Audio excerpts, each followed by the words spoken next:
हा आमच्या डुबी नदीचा बॅकवॉटर परिसर, जलाशय किती सुंदर दिसतोय. सगळीकडे हिरवीगार शाल निसर्गाने पांघरलेली आहे. ह्या झोपड्या इकडच्या स्थानिक कातकऱ्यांनी बांधलेल्या आहेत.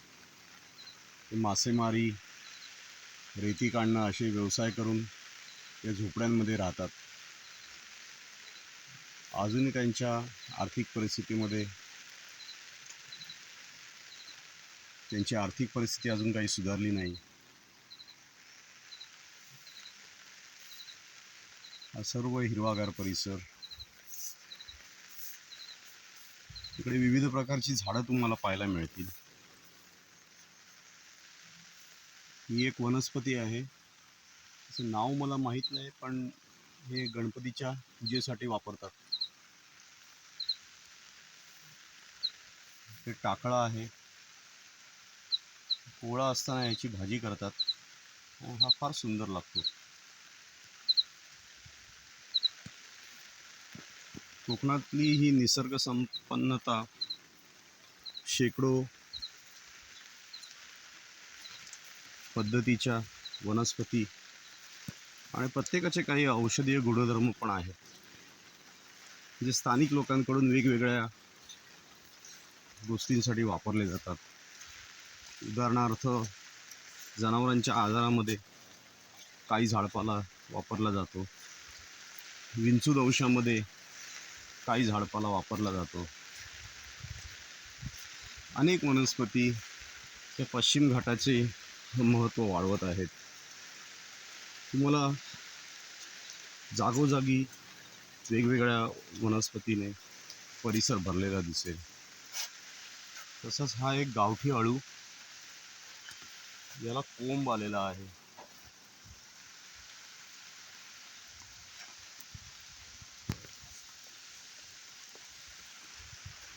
पूर्ण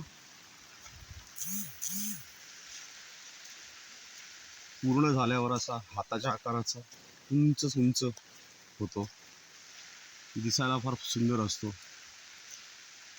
अळूची भाजी चवीला तर सुंदर असतेच, त्याचे औषधीय गुणधर्म पण असतील, पण बऱ्याच लोकांना ते माहीत पण नसतील. बराचसा भाजीपाला पण या ठिकाणी दिसतो. अशी आयनाची आणि किंजळीची झाडं पण दिसतात. काही आयनाची झाडं आहेत, काही किंजळीची झाडं आहेत, उंच उंच वाढलेली आहेत. सागाचं झाड, वेगवेगळ्या प्रकारची वनसंपदा कोकणामध्ये आहे आणि त्याने कोकण समृद्ध झालेलं आहे. ही पण एक भाजीच आहे. ही आहे टाकळ्याची भाजी. कोवळे असताना ह्याचे कोंब असे दिसतात. याहून कोवळे जेव्हा असतात तेव्हा ते लालसर दिसतात. आणि अशा प्रकारची भाजी इकडच्या स्थानिक लोकांकडून पावसाळ्यामध्ये खाल्ली जाते. हां, हे बघा, हा दिंड्याची भाजी, याला दिंड्याची भाजी म्हणतात. हे कोवळे कोंब, हे कोवळी पानं आहेत. ती पानं तोडून घेतात आणि याची भाजी करतात. जवला टाकून ह्याची भाजी फार सुंदर लागते. पहाटेची भटकंती चाललेली आहे.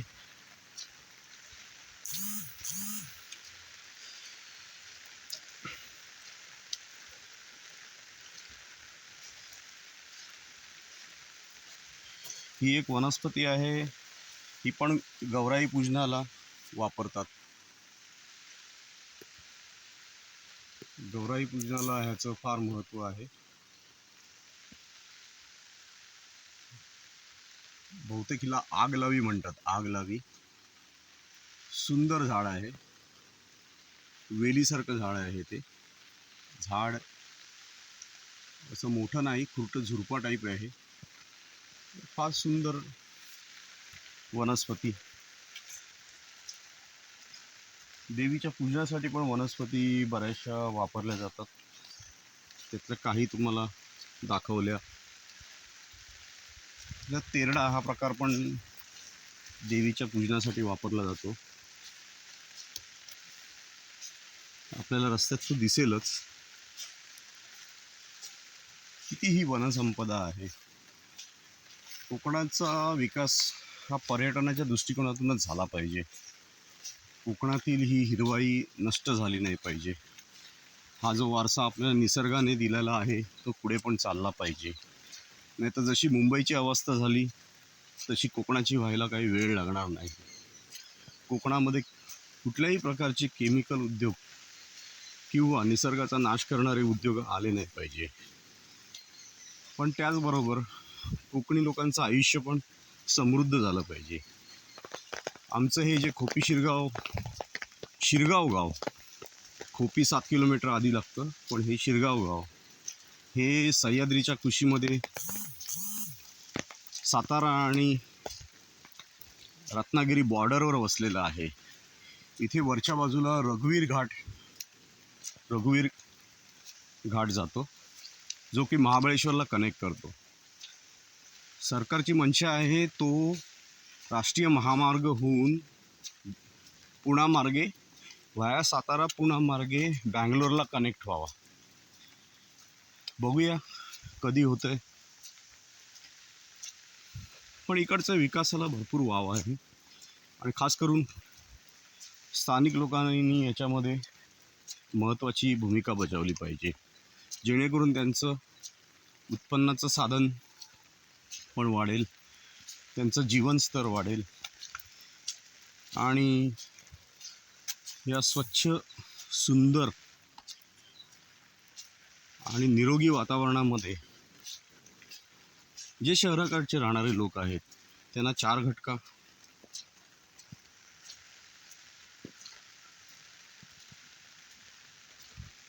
घालवण्याची संधी पण मिळेल.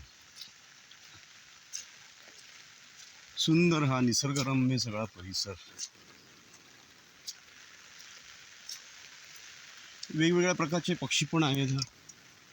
आता थोडा रिमझिम पाऊस चालू आहे, त्याच्यामुळे पक्षी पण सगळे चिडीचूप आहेत. बऱ्याच प्रकारचे पक्षी या परिसरात पाहायला मिळतात. बऱ्याच प्रकारचे पाणपक्षी पाहायला मिळतात.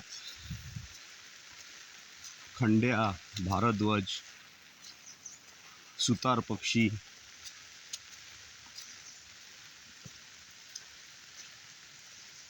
बरेच पक्षी इथे पाहायला मिळतात.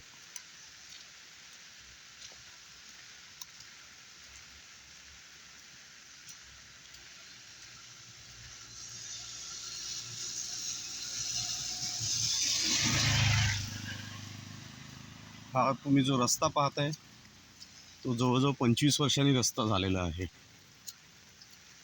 नाही तर एकदम खराब रस्ता इथे होता.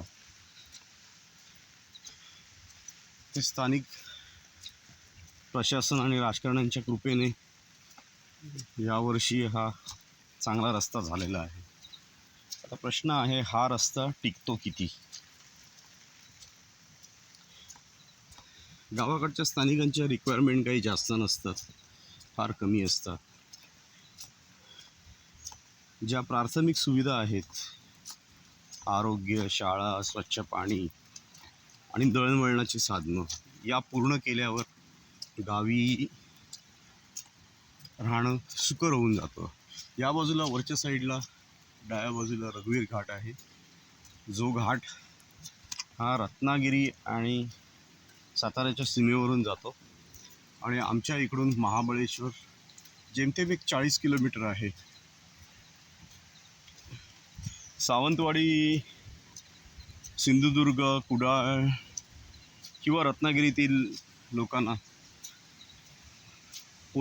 खेडवरून पोलादपूर मार्गे आंबेनळी घाटाने जाणं हे थोडंसं वळसा मारून जाण्यासारखं होईल.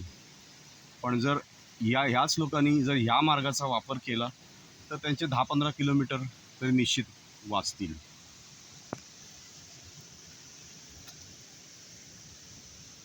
हे सडलेल्या झाडाला ही एक प्रकारची बुरशी लागलेली आहे.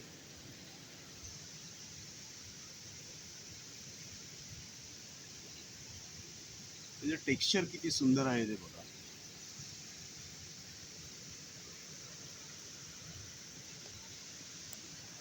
अशा वेगवेगळ्या प्रकारच्या बुरशींचे प्रकार पण इथे पाहायला मिळतात. हा आमच्या गावचा ओढा.